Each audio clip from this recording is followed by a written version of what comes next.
bien, y ahora vamos a irnos hasta Francia. Ahí está Manuel Antonio Monteagudo, que es director de una asociación, una ONG vinculada a la educación mediática. Justamente para saber cómo diferenciar fake news de otras. Su ONG se llama A mí no me la hacen y nos conectamos justamente para entender qué ha pasado el día de hoy con el señor José Luis Perales. Adelante, buenas noches, bienvenido. ¿Qué tal? ¿Qué tal? Buenas noches. Buenas noches y bueno, hasta allá. Gracias por estar con nosotros, Manuel Antonio.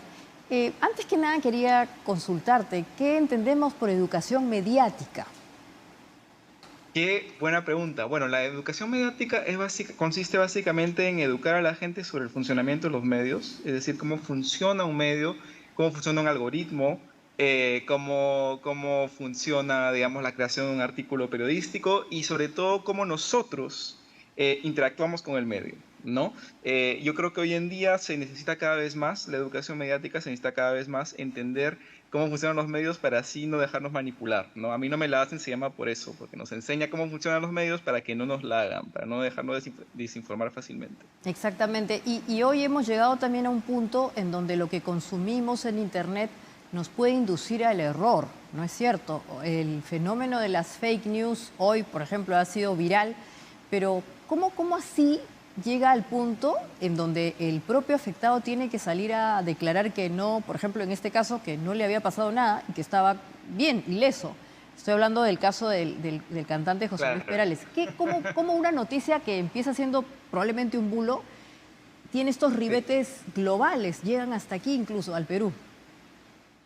Claro, bueno, yo creo que la desinformación existió desde siempre, ¿no? Por ejemplo, Paul McCartney desde los años 70 vienen noticias falsas de que murió, tiene que desmentirlas.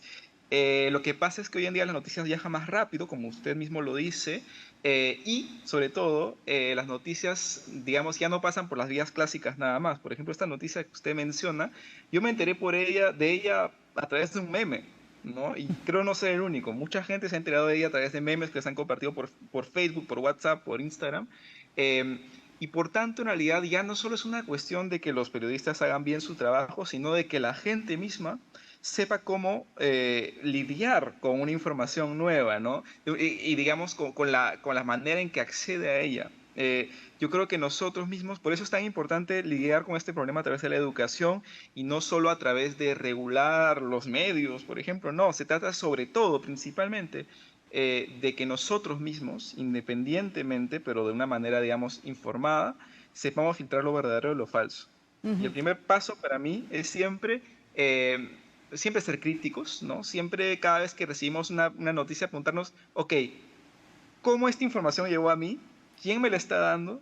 Digamos, ¿cómo puedo asegurarme de que esto es verdadero o falso? ¿No? Entonces, uno independientemente tiene que tomar la iniciativa de investigar. Todos nosotros en realidad hoy en día somos periodistas. Todos nosotros tenemos la misión, desde cierto punto de vista individualmente, de actuar como periodistas, de investigar, de no aceptar la información cuando llega, sino cuestionarla siempre sistemáticamente. Eso es educación mediática, en realidad, respondiendo aún más extensamente a su pregunta. Claro, ahora, Manuel Antonio, hace 10 años, o un poquito más, aparecía el fenómeno de los blogs. Yo, de hecho, tenía un blog aquí, se llamaba Tectulia, Ujú.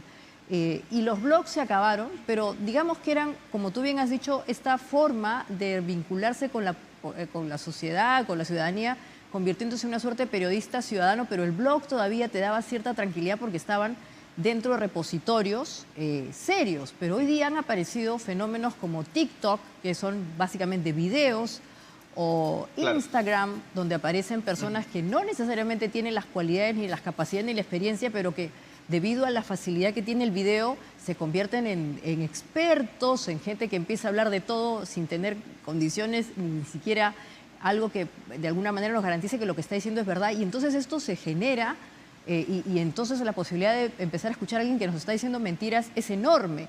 ¿Cómo justamente Claro. nos educamos mediáticamente respecto de estos nuevos contenidos que ya no están en un blog, que tenía ciertos elementos de veracidad porque tú tenías que hacer una llamada a una Claro. fuente o a un signo, lo que Claro. sea? Ahora hablas y ahí simplemente lo que sea.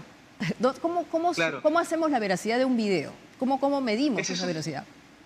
esa es una muy bonita pregunta porque hay una cosa que hay que tomar en cuenta. La noticia puede ser verdadera o puede ser falsa sin importar de dónde viene. O sea, una persona, aunque me caiga mal, o una persona, aunque no sea periodista, digamos, profesional, puede estar diciéndome la verdad.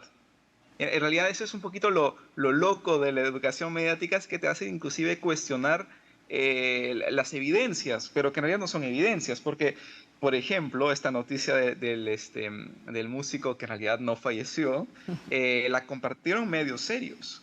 La compartió medios serios, ¿no?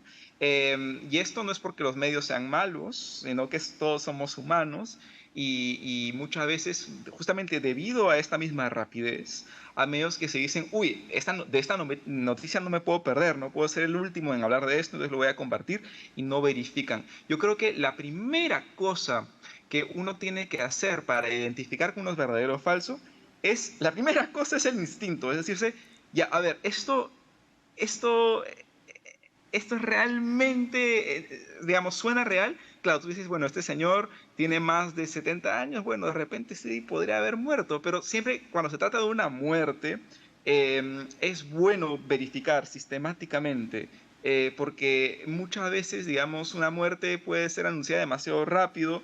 eh, de hecho, yo creo que respondiendo rápidamente a tu pregunta, la primera cosa que uno debe revisar es ir digamos, lo más cerca de la fuente primaria. O sea, Ujú. si esta persona cuya muerte se anuncia tiene una red social, buscar su red social, ¿no? La red social de este artista. O en todo caso, punto número B, es buscar las agencias de prensa, ¿no? Es decir, en el mundo entero existen tres agencias de prensa muy importantes, que son AFP, Associated Press y Reuters, ¿ok? Ujú. Que ellos sí, digamos, tienen muchísimo que perder si hacen un mal trabajo porque, digamos, tienen un prestigio muy antiguo. Entonces uno puede revisarlos con cierta garantía de que hay veracidad, pero yo creo que lo principal, en realidad, más allá que confiar en instituciones antiguas, porque hasta las instituciones antiguas se pueden equivocar, es ir lo más cerca posible a la fuente, es decir, lo más cerca posible a la persona interesada, al muerto, ¿no? Es decir, buscarlo en las redes sociales.